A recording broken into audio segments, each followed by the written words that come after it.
Hello everyone, welcome to study with Chitralekha. दोस्तों, आज है 2 जनवरी 2024 वर्ष 2024 का ये दूसरा दिन है। एक नए जोश के साथ, एक नए जज्बे के साथ हम अपनी क्लास को शुरू कर रहे हैं और आई विश कि आप लोगों ने जो भी टारगेट डिसाइड किए हों, आप लोगों ने जो भी गोल फोकस किए हों इस साल, वे सभी गोल्स आप सभी विद्यार्थी अपने गोल्स को जल्दी से जल्दी अचीव करें और जल्दी से जल्दी अपने मकसद में कामयाब हों। जो भी आपका फोकस है, जो भी आपका गोल है, आपका तीर निशाने पर लगे, ऐसी मेरी विश है, ऐसी मेरी कामना है आप सभी के लिए। लेकिन इस सब को प्राप्त करने के लिए, इस सब को जल्दी से जल्दी पाने के लिए जो एक चीज़ बहुत ही ज़्यादा ज़रूरी होती है वो है प्रैक्टिस, अभ्यास। निरंतर अभ्यास से ही हम अपने किसी भी गोल को जल्दी से जल्दी प्राप्त कर सकते हैं और फोकस इसमें एक बहुत अहम भूमिका निभाता है।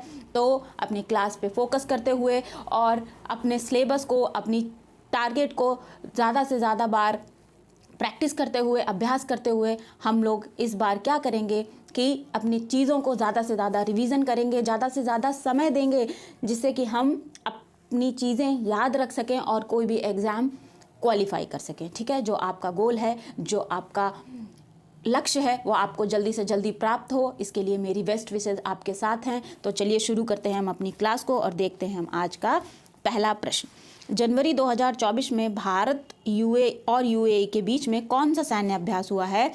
तो जनवरी 2024 में भारत और यूएई ने एक सैन्य अभ्यास शुरू किया है जिसका कि नाम है desert cyclone. Option number A correct option हो जाएगा। ठीक है, और डेजर्ट साइक्लोन जो है राजस्थान में हो रहा है। किसके बीच? भारत और यूएई के बीच हो रहा है। ये एक मिलिट्री एक्सरसाइज है। ये 2 जनवरी से शुरू होगा, मतलब आज से शुरू हो रहा है और 15 जनवरी तक इसका आयोजन किया जाएगा। ठीक है, तो याद रखेंगे। अब हम यहाँ पे यूएई की थोड़ी सी चीज़ें देख लेते हैं। वो क्या है? देखिए, यूएई अभी बहुत न्यूज़ में रहा था। तो यूएई की राजधानी क्या हो जाएगी? राजधानी हो जाएगी अबू धाबी और यहाँ की मुद्रा क्या हो जाएगी? दिरहम हो जाएगी। और अभी कोप 28 का आयोजन कहाँ पर हुआ था? कोप 28 का आयोजन अभी हुआ था, किसमें हुआ था? यूएई में। ठीक है, ध्यान रखेंगे। कोप 29 का आयोजन कहाँ पर होगा? कोप 29 का आयोजन होगा अजरबैजान की राजधानी बाकू में। देखिए, जितनी ज़्यादा से ज़्यादा चीज़ें हो सकती हैं मैं इस क्लास में आप लोगों को रिवाइज़ कराने की कोशिश करती हूँ, प्रयास करती हूँ, जिससे कि आप लोग चीज़ें भूलें नहीं। अब आप लोगों का भी ये कर्तव्य बनता है, फ़र्ज़ बनता है कि आप लोग भी चीज़ें मेरे साथ रिवाइज़ करते चलें। ठीक है, तो आप लोग जब भी मैं रिवीजन कराऊं तो आप लोग प्लीज़ मेरे साथ रिवाइज़ किया करिए, चीज़ों को बोलिए, जिससे कि आप भूलेंगे नहीं। ठीक है, अभी हम यहाँ पर क्या करेंगे? वर्ष 2023 के जितने भी इम्पॉर्टेंट एक्सरसाइज हुए हैं भारत और दूसरे देशों के बीच, वो हम यहाँ पर एक बार रिवाइज़ करेंगे। ठीक है, तो अभी टाइम है रिवीजन करने का, तो आप लोगों को क्या करना है? मेरे साथ बोलना है। ठीक है, चलिए देखिए, पहला जो एक्सरसाइज है जिसका कि नाम है ब्राइट स्टार 2023 में हुआ। ये पहली बार इंडियन एयरफोर्स ने इसमें हिस्सा लिया था, इसलिए ये इंपॉर्टेंट हो जाता है। और ब्राइट स्टार हुआ कहाँ पर था? ये मिस्र में हुआ था। ध्यान रखेंगे, कहाँ पर हुआ था? मिस्र में हुआ था। ऑपरेशन ब्राइट स्टार, जिसमें कि इंडियन एयरफोर्स ने पहली बार भाग लिया था, तो इसलिए ये इंपॉर्टेंट हो जाता है। और इसका आयोजन कहाँ पर हुआ था? मिस्र में हुआ था। ध्यान रखेंगे इसको। अगला है ऑसिंडेक्स 23, मतलब 2023। तो इसका आयोजन कहाँ पर हुआ था? इसका आयोजन सिडनी में हुआ था और ये ऑस्ट्रेलिया और भारत के बीच हुआ था। ठीक है, सी कैट 2023 एक्सरसाइज कहाँ पर हुआ? ये सिंगापुर में हुआ था और ये इम्पॉर्टेंट हो जाता है। क्यों? क्योंकि इसमें भारत ने पहली बार हिस्सा लिया था। ठीक है, तो सी कैट 2023 कहाँ पर हुआ था? सिंगापुर में हुआ था। तरंग शक्ति एक्सरसाइज कहाँ पर होगा? तरंग शक्ति एक्सरसाइज जो है वर्ष 2024 में आयोजन होगा इसका, और इसको कौन करेगा? इंडियन एयरफोर्स इसका आयोजन करेगी। ठीक है, ध्यान रखेंगे इसको। जायद तलवार किसके बीच हुआ? ये हुआ आपका इंडिया और यूएई के बीच में। ठीक है, और इसका आयोजन कहाँ पर किया गया? दुबई में इसका आयोजन हुआ, तो जगह का नाम भी याद रखिएगा। टैलिस्मैन सेवर एक्सरसाइज, इसमें भारत ने एक पर्यवेक्षक के रूप में हिस्सा लिया था और इसका आयोजन कहाँ पर हुआ था? आयोजन आपका हुआ था ऑस्ट्रेलिया में। ठीक है, कमांडो एक्सरसाइज कहाँ पर हुई? ये कॉमोडो है, कमांडो नहीं है। कॉमोडो एक्सरसाइज कहाँ पर हुई? ये एक ज्वाइंट एक्सरसाइज थी और इसका आयोजन किया गया था मलेशिया में। ठीक है, कॉमोडो कहाँ पर हुआ? मलेशिया में हुआ। ठीक, नेक्स्ट देखेंगे जाइमैक्स का आयोजन कहाँ पर हुआ? जाइमैक्स का आयोजन हुआ था विशाखापत्तनम में। और ये किसके किसके बीच में हुई, तो ये इंडिया और जापान के बीच में हुई, ठीक है। कहाँ किसके किसके बीच में हुई, इंडिया और जापान के बीच में हुई। साल्वेक्स किसके बीच हुआ, साल्वेक्स हो गया आपका इंडिया और यूएसए के बीच में। और इसका आयोजन कहाँ पर हुआ, इसका आयोजन हुआ था कोच्चि केरल में। तो जगह का नाम भी याद रखेंगे। साल्वेक्स का आयोजन कहाँ पर हुआ, कोच्चि केरल में हुआ। और इसमें हिस्सा किन किन देशों ने लिया, भारत ने लिया और यूएसए ने लिया, ठीक है। चलिए अगला देखेंगे, नोमैडिक एलिफेंट, ये नोमैडिक है, इसको डिक कर लीजिएगा। नोमैडिक एलिफेंट का आयोजन किस किस देश के बीच हुआ, तो इंडिया और मंगोलिया के बीच में हुआ, ठीक है। अल मोहद अल हिंदी, ये भारत और सऊदी अरब के बीच में हुआ, भारत और सऊदी अरब के बीच में हुआ। और इसका आयोजन कहाँ पर हुआ था, आयोजन इसका सऊदी अरेबिया में ही हुआ था। ऑपरेशन नहीं, समुद्र शक्ति एक्सरसाइज कहाँ पर हुआ, समुद्र शक्ति एक्सरसाइज जो है इंडोनेशिया में आयोजित हुआ था। और इसमें हिस्सा किस किस ने लिया, ये इंडिया और इंडोनेशिया के बीच में आयोजित किया गया था, ठीक है। अजय वॉरियर के बीच किस किस के बीच में हुआ, तो ये इंडिया और यूके के बीच में हुआ, ध्यान रखेंगे, इंडिया और यूके के बीच में हुआ। और इसमें हिस्सा किसने लिया, हिस्सा लिया इंडिया और यूके ने। और आयोजन कहाँ पर किया गया, ये यूनाइटेड किंगडम में ही अजय वॉरियर का आयोजन किया गया था, ठीक है, ध्यान रखेंगे इसको। अगला आता है कोंकण एक्सरसाइज किस किस के बीच हुआ, तो कोंकण एक्सरसाइज हुआ भारत और यूके के बीच में। और कहाँ पर हुआ, इसका आयोजन अरब सागर में किया गया था, ठीक है, अरब सागर में किया गया था। यूके की नेवी ने, रॉयल नेवी जिसको बोलते हैं, और भारतीय नौसेना ने इसमें हिस्सा लिया था, ठीक है। एक्सरसाइज स्लाइनेक्स किस किस के बीच हुआ, तो स्लाइनेक्स भारत और श्रीलंका के बीच में हुआ, ठीक है, याद रखेंगे, भारत और श्रीलंका के बीच में। आयोजन कहाँ पर हुआ, आयोजन किया गया कोलंबो में। बोल्ड कुरुक्षेत्र का आयोजन कहाँ पर हुआ, राजस्थान में हुआ। और इसमें हिस्सा किसने लिया, इसमें हिस्सा लिया भारतीय सेना ने और सिंगापुर की सेना ने, ठीक है, भारत और सिंगापुर के बीच में इस एक्सरसाइज का आयोजन किया गया था। दस्ते लिख किसके बीच में हुआ, दस्ते लिख हुआ था आपका भारत, इंडिया और उज्बेकिस्तान के बीच में, ठीक है, उज्बेकिस्तान में। और इसका आयोजन कहाँ पर किया गया, तो इसका आयोजन पिथौरा। अगला आता है युद्ध अभ्यास एक्सरसाइज। तो युद्ध अभ्यास एक्सरसाइज आपका हुआ है इंडिया और यूएसए के बीच में। और इसका आयोजन कहाँ पर किया गया, इसका आयोजन किया गया अलास्का यूएसए में, ठीक है, अलास्का यूएसए में, याद रखेंगे इसको। अगला है चक्रवात 2023। तो चक्रवात 2023 का आयोजन कहाँ पर किया गया, ये इंडियन नेवी के द्वारा किया गया। कहाँ पर किया गया, गोवा में किया गया, जिसकी राजधानी पंजिम है, ठीक है। मिलन 24, ये एक्सरसाइज कहाँ पर किया गया, ये किया गया विशाखापत्तनम में। और किसके द्वारा, इंडियन नेवी के द्वारा इसका आयोजन किया गया था। कहाँ पर किया गया था, विशाखापत्तनम में, ठीक है।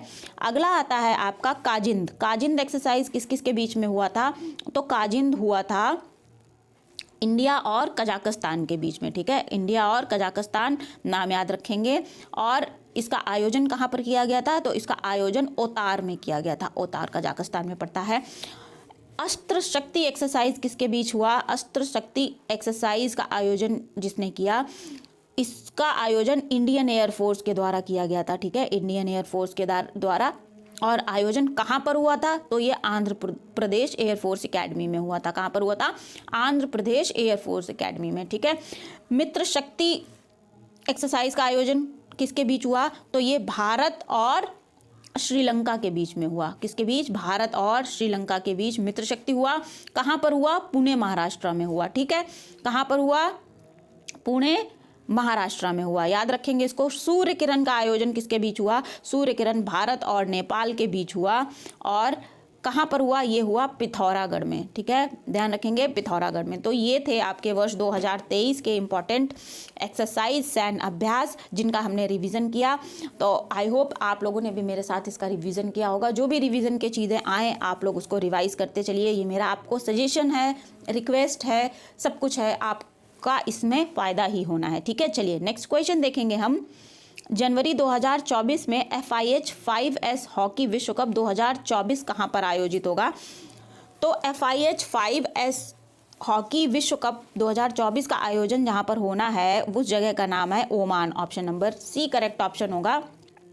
और ये ओमान की राजधानी क्या है, मस्कट, मस्कट में इसका आयोजन होगा। ठीक है, याद रखेंगे, ओमान की राजधानी मस्कट में 2024 के लिए FIH 5S हॉकी विश्व कप का आयोजन किया जाएगा। ठीक है, अब अगर यहाँ पे मैं पूछूं कि यहाँ पर जो ये FIH 5S विश्व कप होगा वर्ष 2024 के लिए, इसके हॉकी टीम की कप्तान कौन होने वाली हैं, तो उनका नाम हो जाएगा रजनी एत्तीमारपू। ठीक है, नाम याद रखेंगे, रजनी एत्तीमारपू। और अगर यहाँ पे क्वेश्चन बने कि भारतीय पुरुष हॉकी टीम के कैप्टन कौन हो जाएंगे, तो उनका नाम हो जाएगा सिमरनजीत सिंह। ठीक है, क्या नाम हो जाएगा, सिमरनजीत सिंह।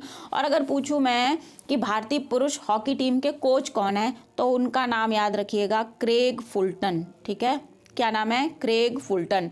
अच्छा, अब यहाँ पे बात हो रही है हॉकी की, तो हॉकी से जुड़े हुए कुछ चीज़ें जो हम लोग यहाँ पे करेंगे रिवीजन, तो आप लोग तैयार हो जाइए रिवीजन के लिए और मेरे साथ बोलते चलिएगा। अच्छा, रायबरेली में एक हॉकी स्टेडियम है जिसका नाम बदल कर क्या कर दिया गया, उसका नाम कर दिया गया रानी रामपाल हॉकी स्टेडियम। ठीक है, भारत का सबसे बड़ा हॉकी स्टेडियम कौन सा है, भारत का सबसे बड़ा हॉकी स्टेडियम है बिरसा मुंडा हॉकी स्टेडियम। ये कहाँ पर पड़ता है, आपका ओडिशा में पड़ता है। जगह का नाम भी याद रखेंगे। मोहाली हॉकी स्टेडियम का नाम क्या कर दिया गया है, Balbir Singh senior hockey stadium. ठीक है, चलिए। अच्छा, अगर मैं पूछूं आपसे कि FIH जो है भाई, FIH का मान लीजिए क्वेश्चन बना, आ गया क्वेश्चन कि FIH की स्थापना कब हुई थी, तो आप लोग आंसर क्या करोगे कि 1924 में FIH की स्थापना हुई थी। इसका हेडक्वार्टर है कहाँ पर, लुसैन स्विट्ज़रलैंड में। ठीक है, लुसैन स्विट्ज़रलैंड में। और इसके हेड कौन है, इसके हेड हैं मोहम्मद तैयब इकराम। ठीक है, नाम याद रखेंगे, मोहम्मद तैयब इकराम। अच्छा, अगर क्वेश्चन बने कि भारत FIH में पहली बार सदस्य कब बना था, तो आप लोगों का आंसर हो जाएगा कि भारत 1928 में पहली बार FIH का सदस्य बना था। और 1928 में भारत एशिया का पहला ऐसा देश था जो FIH का सदस्य बना था। ठीक है, ध्यान रखिएगा इसको। अच्छा, अब यहाँ से एक क्वेश्चन और याद आता है, वो ये है कि एशियन हॉकी चैंपियनशिप जो 2023 के लिए हुई थी, जिसका आयोजन कहाँ पर हुआ था, आयोजन हुआ था आपका चेन्नई में। ठीक है, इसको जीता किसने था, तो इसको जीता था इंडिया ने, और हराया किसको था, मलेशिया को हराया था। किसको हराया था, मलेशिया को हराया था। अगर मैं पूछूं कि 5वां FIH women's junior world cup कहाँ पर हुआ था, तो आप लोग उसका आंसर दोगे कि जीता किसने था, जीता था नीदरलैंड ने, और हराया किसको था, अर्जेंटीना को हराया था। ठीक है, 5वां FIH women's junior world cup Netherland ने जीता और अर्जेंटीना हारा था, मतलब उपविजेता कौन रहा था, अर्जेंटीना रहा था। अगर मैं पूछूं FIH mains junior hockey world cup 2023 का आयोजन कहाँ पर हुआ था, तो आप लोग कहोगे मलेशिया में हुआ था। ठीक है, जीता कौन था, जर्मनी जीता था, और हारा कौन था, फ्रांस हारा था। इसका मतलब उपविजेता कौन हो गया, फ्रांस हो गया। ठीक है, अच्छा, FIH 2023 में best player of the year किसको दिया गया था, तो वो भारतीय हॉकी टीम के खिलाड़ी हैं जिनका कि नाम हो जाता है हार्दिक सिंह। ठीक है, हार्दिक सिंह नाम याद रखेंगे। अगर पूछा जाए कि बेस्ट गोलकीपर का पुरस्कार किसको दिया गया, तो आप लोग आंसर करोगे सविता पुनिया। ठीक है, सविता पुनिया को बेस्ट गोलकीपर का पुरस्कार दिया गया।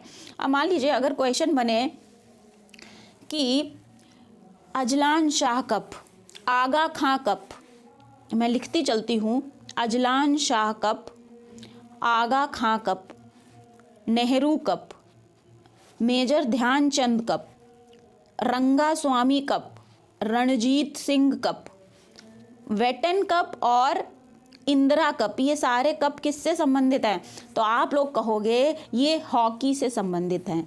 किस खेल से संबंधित हैं, ये सारे cups, Azlan Shah cup, Agha Khan cup, Nehru cup, Dhyanchand cup, Rangaswamy cup, Ranjit Singh cup, Beighton cup और इंदिरा कप, ये सारे कप एंड ट्रॉफीज किससे संबंधित हैं, ये आपके हॉकी के खेल से संबंधित हैं। तो ये तो थे हॉकी से जुड़े हुए कुछ करंट अफेयर्स और इम्पॉर्टेंट तथ्य जो क्वेश्चन जहाँ से बन सकते थे, हमने उनका रिवीजन किया। अब हम बढ़ेंगे अगले क्वेश्चन की ओर। और दोस्तों, अगर वीडियो आपको पसंद आ रही है तो वीडियो को लाइक ज़रूर कर दीजिएगा, अपने दोस्तों के साथ शेयर कर दीजिएगा ताकि वो लोग भी इस वीडियो को देख सकें। ठीक है, अगला क्वेश्चन देखते हैं। हाल ही में 16वें वित्त आयोग के अध्यक्ष कौन बने हैं, तो देखिए 16वें वित्त आयोग के जो अध्यक्ष बने हैं उनका नाम हो जाना है आपका अरविंद पनगड़िया। ठीक है, अरविंद पनगड़िया 16वें वित्त आयोग के अध्यक्ष बन गए हैं और ये जो 16वां वित्त आयोग है ये 1 अप्रैल 2026 से अगले 5 वर्षों तक प्रभावी रहेगा। ठीक है, अब अरविंद पनगड़िया के बारे में कुछ बात कर लेते हैं। तो अरविंद पनगड़िया का नाम आप लोगों ने पहले भी सुना होगा। कहाँ पर सुना? अरविंद पनगड़िया जो थे ये नीति आयोग के पहले उपाध्यक्ष रहे थे। ठीक है, कब से कब तक? जनवरी 2015 से लेकर के अगस्त 2017 तक अरविंद पनगड़िया नीति आयोग के उपाध्यक्ष रहे। ठीक है, और ये एडीबी बैंक के पूर्व अध्यक्ष भी, पूर्व अर्थशास्त्री भी रह चुके हैं, ये बात भी ध्यान रखेंगे। और अरविंद पनगड़िया जो हैं इनको मार्च 2012 में पद्म भूषण भी मिल चुका है, तो ये चीज़ भी आप लोग याद रखिएगा। ठीक है, अच्छा अब आगे बढ़ते हैं। अब हम देखेंगे कि अब 16वें वित्त आयोग के अध्यक्ष तो अरविंद पनगड़िया बन गए। अब मान लीजिए क्वेश्चन बन गया एग्जाम में कि भाई 15वें वित्त आयोग के अध्यक्ष का नाम बताइए, तो 15वें वित्त आयोग के अध्यक्ष कौन हो जाएंगे? एनके सिंह हो जाएंगे। कौन हो जाएंगे? एनके सिंह हो जाएंगे। और अगर आपसे पूछा जाए कि ये कब तक प्रभावी रहेगा, तो आप लोग कहोगे ये 31 मार्च 2026 तक प्रभावी रहेगा। उसी के 15वां वित्त आयोग की बात कर रहे हैं हम। उसी के बाद 1 अप्रैल 2026 से 16वां वित्त आयोग लागू होगा। ठीक है, अब मान लीजिए अगर क्वेश्चन बन गया कि 16वें वित्त आयोग के सचिव कौन बने हैं, तो आप लोग आंसर करोगे Ritwik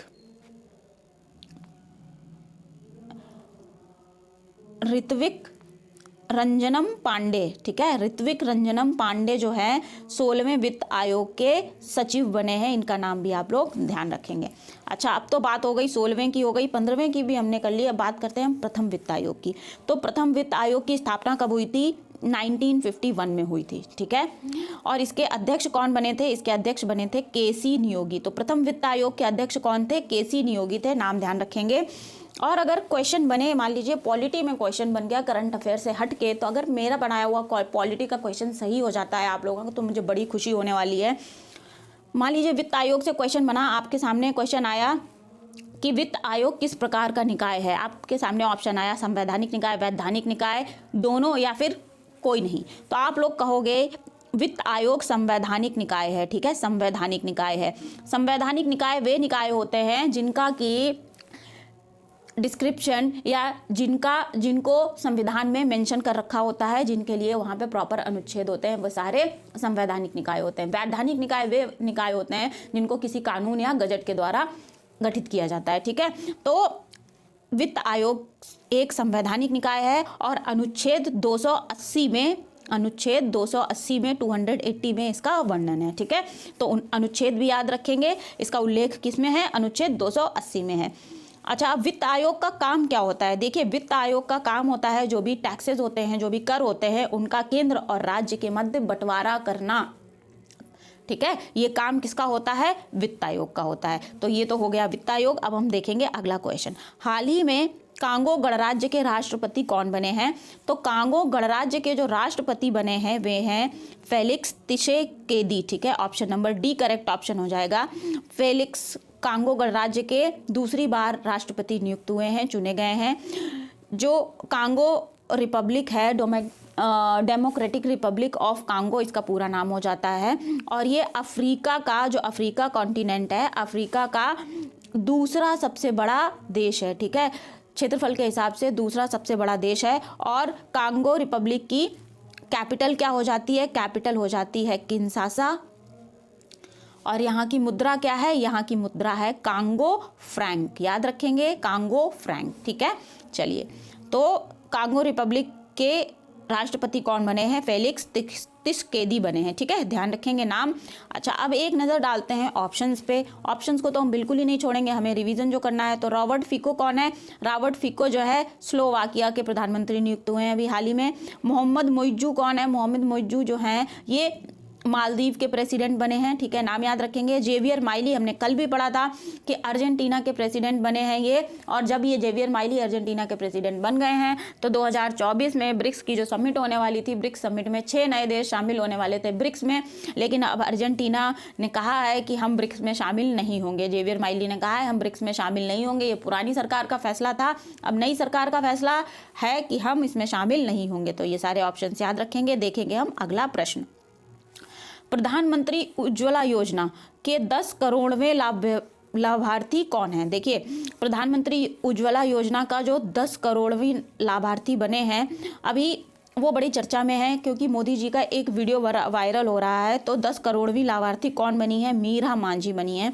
option number B correct option हो जाएगा। ये चर्चा में इसलिए आ गई हैं कि 10 करोड़वीं लाभार्थी जब ये बनी तो मोदी जी इनके घर पे चाय पीने चले गए, ठीक है, और वहीं से इनका वीडियो वायरल हो गया। ये रहने वाली कहाँ पर हैं? ये रहने वाली हैं अयोध्या की, ठीक है, अयोध्या की रहने वाली हैं। तो मोदी जी अभी जब अयोध्या गए थे तो इनके घर भी चले गए, वहाँ इन्होंने चाय पी हमारे प्रधानमंत्री जी ने, और इनका हाल चाल वगैरह पूछा, तो इसलिए ये चर्चा में आ गई, ठीक है। अब हमारे काम की चीज़ यहाँ से 2 क्वेश्चन बनते हैं। क्या बनते हैं कि उज्ज्वला योजना शुरू कब हुई? तो उज्ज्वला योजना जो शुरू हुई थी 1 मई 2016 को शुरू हुई थी पहली बार। कहाँ से? बलिया यूपी से। जगह का नाम भी याद रखेंगे, बलिया यूपी वाले बच्चे खासकर इसको याद रखेंगे। उसके बाद आया था उज्ज्वला योजना 2.0। तो 2.0 कब से शुरू हुआ? ये हुआ था 10 अगस्त 2021 से, ठीक है, 10 अगस्त 2021 से। कहाँ से? महोबा यूपी से। इसमें होता क्या है, इसमें उज्ज्वला योजना के अंतर्गत जो गरीब महिलाएं होती हैं, बीपीएल कैटेगरी के जो भी लाभार्थी हैं, उनको मुफ्त एलपीजी कनेक्शन दिया जाता है, ठीक है।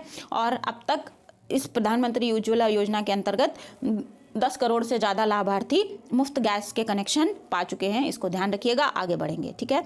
चलिए, हाल ही में अर्धसैनिक बलों के आधिकारिक संचार और दस्तावेज साझा करने के लिए कौन सा ऐप बनाया गया है? तो देखिए, जो पैरामिलिट्री फोर्सेस हैं उनके डॉक्यूमेंट्स शेयर करने के लिए और उनके संचार के लिए जो ऐप बनाया गया है उसका नाम है संदेश app. Option number A correct option हो जाएगा। ये ऐप अर्धसैनिक बलों के जो सीक्रेट डॉक्यूमेंट्स होंगे उनको ईजिली ट्रांसफ़र करने में सक्षम होगा, ठीक है, और इनका जो भी संचार होगा इन लोगों के बीच में आपस में जो भी बातचीत करने का एक जरिया बन सकेगा ये ऐप। इसके द्वारा क्या होगा, जो डेटा लीक होने की आशंका होती है वो कम हो जाएगी, क्योंकि जो व्हाट्सएप वगैरह होते हैं इसमें डेटा बहुत इजीली लीक हो जाता है, ये हम सभी जानते हैं, ठीक है। तो ये बना करके किसने तैयार किया है? ये राष्ट्रीय सूचना विज्ञान केंद्र ने बना करके तैयार किया है, ठीक है, ध्यान रखेंगे। और ये जो संदेश ऐप है इसको हमको सिर्फ इतना याद रखना है कि ये पैरामिलिट्री फोर्सेस के लिए बनाया गया ये एक ऐप है, जिस इंस्टेंट ऐप है जिस पे पैरामिलिट्री फोर्सेस अपना डेटा साझा कर सकेंगे। तो option number A correct option होगा, ठीक है। देखेंगे नेक्स्ट क्वेश्चन। हाल ही में 82वां भारतीय इतिहास कांग्रेस का आयोजन कहाँ पर किया गया? तो 82 नंबर का इंडियन हिस्ट्री कांग्रेस का आयोजन किया गया था तेलंगाना में, ठीक है। Option number B correct option हो जाएगा। तेलंगाना के जो वारंगल जिला है, वारंगल जिला के काकती यूनिवर्सिटी में इस कांग्रेस का आयोजन किया गया था। ये है क्या? इतिहास कांग्रेस ये भारतीय इतिहासकारों का एक संगठन है, ठीक है। इसकी स्थापना मॉडर्न हिस्ट्री कांग्रेस के नाम से की गई थी। कब की गई थी? 1935 में इसका पहला सत्र आयोजित हुआ था, उसके पहले ये स्थापना हुई थी। तो आप लोगों को याद रखना है वो ये कि 82वां भारतीय इतिहास कांग्रेस का आयोजन कहाँ पर हुआ है? तेलंगाना के वारंगल जिले की काकती यूनिवर्सिटी में हुआ था, ठीक है, इसको ध्यान रखेंगे। Option number B correct option है। अगला क्वेश्चन देखेंगे। हाल ही में नेशनल लीगल सर्विसेज अथॉरिटी का कार्यकारी अध्यक्ष होगा, यहाँ पे ये अध्यापक नहीं है, अध्यक्ष किसको बनाया गया है? तो national legal authority services authority, जिसे हम शॉर्ट में कहते हैं नालसा का जो कार्यकारी अध्यक्ष बनाए गए हैं उनका नाम है Sanjeev Khanna. Option number D correct option हो जाएगा, ठीक है। ये सुप्रीम कोर्ट के दूसरे वरिष्ठतम न्यायाधीश हैं जिन्हें नालसा का नेशनल लीगल सर्विसेज अथॉरिटी का कार्यकारी अध्यक्ष नियुक्त किया गया है, ठीक है। ये किसकी जगह लेने वाले हैं? ये संजय किशन पॉल की जगह लेने वाले हैं, और जो हमारी राष्ट्रपति हैं द्रौपदी मुर्मू उनके द्वारा इनको नियुक्त किया गया है, ठीक है। अब परंपरा क्या है? परंपरा के अनुसार नालसा का अध्यक्ष जो बनता है वो सुप्रीम कोर्ट का दूसरे नंबर का वरिष्ठतम न्यायाधीश होना चाहिए, तो संजीव खन्ना जो हैं ये दूसरे नंबर के वरिष्ठतम न्यायाधीश हैं, इसलिए इनको नालसा का कार्यकारी अध्यक्ष नियुक्त किया गया है। अब नालसा का मुख्य संरक्षक कौन होता है, तो याद रखेंगे कि नालसा का मुख्य संरक्षक जो होता है CJI होता है, चीफ जस्टिस ऑफ इंडिया होता है। तो इस समय DY चंद्रचूड़ जो हैं नालसा के मुख्य संरक्षक हैं। ठीक है, अब देखेंगे कि नालसा का काम क्या होता है। नालसा क्या करता है कि नालसा वे लोग, ऐसे लोग जो लीगल सर्विसेज अफोर्ड नहीं कर सकते हैं, ठीक है, जो लोग लीगल सर्विसेज जिनसे दूर हैं, उनको नालसा लीगल सर्विसेज मुफ्त प्रोवाइड कराता है, उनको कानूनी सलाह प्रोवाइड कराता है, मुफ्त कानूनी सेवाएं देता है, जिससे कि उन्हें जल्दी से जल्दी न्याय मिल सके। ठीक है, और नालसा भारत में जो कानूनी मामले होते हैं, जो केसेस होते हैं, उनका शीघ्र अतिशीघ्र निपटारा हो सके, उसके लिए लोक अदालतों का भी आयोजन करता है। कौन करता है? नालसा करता है। ठीक है, लोक अदालतों का आयोजन नालसा करता है। तो ये सारी चीज़ें आप लोग ध्यान रखोगे। अच्छा, अगर क्वेश्चन बन जाए कि जो नालसा है, नेशनल लीगल सर्विसेज अथॉरिटी, इसकी स्थापना कब हुई थी, तो आप लोग क्या आंसर करोगे कि इसकी स्थापना 9 नवंबर 1995 में हुई थी। ठीक है, 1995 में हुई थी। कानूनी सेवा प्राधिकरण अधिनियम 1987 के तहत इसकी स्थापना की गई थी। और इसका मुख्यालय कहाँ पर है? इसका मुख्यालय हो जाएगा न्यू दिल्ली में। तो सारी नालसा के बारे में ये सारी चीज़ें आप लोग ध्यान रखोगे। देखेंगे हम अगला क्वेश्चन। हाल ही में राजस्थान के नए मुख्य सचिव कौन बने हैं? तो राजस्थान के जो नए मुख्य सचिव बने हैं उनका नाम है सुधांश पंत। ठीक है, सुधांश पंत राजस्थान के नए मुख्य सचिव बने हैं, याद रखिएगा। और इन्होंने जगह किसकी ली है? इन्होंने उषा शर्मा की जगह ली है। ठीक है, उषा शर्मा की जगह ली है। और राज्यों में मुख्य सचिव की नियुक्ति कौन करता है? तो राज्यों में मुख्य सचिव की नियुक्ति राज्य का मुख्यमंत्री करता है, अर्थात भजन लाल शर्मा, जो कि बीजेपी के नेता हैं और उन्होंने इनकी नियुक्ति की है। ठीक है, भजन लाल शर्मा नए CM बने हैं राजस्थान के। तो इस चीज़ को भी आप लोग ध्यान रखिएगा। ठीक है, अच्छा, इससे पिछले क्वेश्चन में हमने एक चीज़ मिस कर दी, वो ये है कि हमें करना है, इसके ऑप्शंस भी देखने थे। ये ऑप्शंस हमने अभी पढ़े हैं, तो आप लोगों का रिवीजन छूटना नहीं चाहिए। देखिए, प्रमोद अग्रवाल कौन बने हैं? प्रमोद अग्रवाल BSc के अध्यक्ष बने हैं। ठीक है, सारंग देव कौन बने हैं? सारंग देव को WHO की तरफ से TV सलाहकार समूह में शामिल किया गया था। और इंद्रमणि पांडे जो हैं बिम्स्टेक के महासचिव बने हैं। तो ये भी नाम चर्चा में रहे हैं, तो आप लोग ये सारे नाम याद रखोगे। ठीक है, तो इस प्रकार से 2 जनवरी का ये करंट अफेयर हमने कंप्लीट किया है। आई होप ये क्लास आप लोगों को पसंद आई होगी, समझ आई होगी। आप लोगों को ये क्लास कैसी लगी मुझे कमेंट सेक्शन में ज़रूर बताइएगा। अगर क्लास पसंद आई है तो इसे लाइक करिएगा, अपने स्टडी ग्रुप में, पीर ग्रुप में शेयर भी करिएगा। और चैनल को अगर अभी तक सब्सक्राइब नहीं किया है तो चैनल को सब्सक्राइब कर लीजिए, बेल आइकन ज़रूर प्रेस कर लीजिएगा, जिससे कि आने वाले सभी वीडियोस की जानकारी आपके पास सबसे पहले पहुंचेगी। तब तक के लिए पढ़ते रहिए, खुश रहिए, मोटिवेटेड रहिए। मिलते हैं अगली क्लास में। Thank you everyone.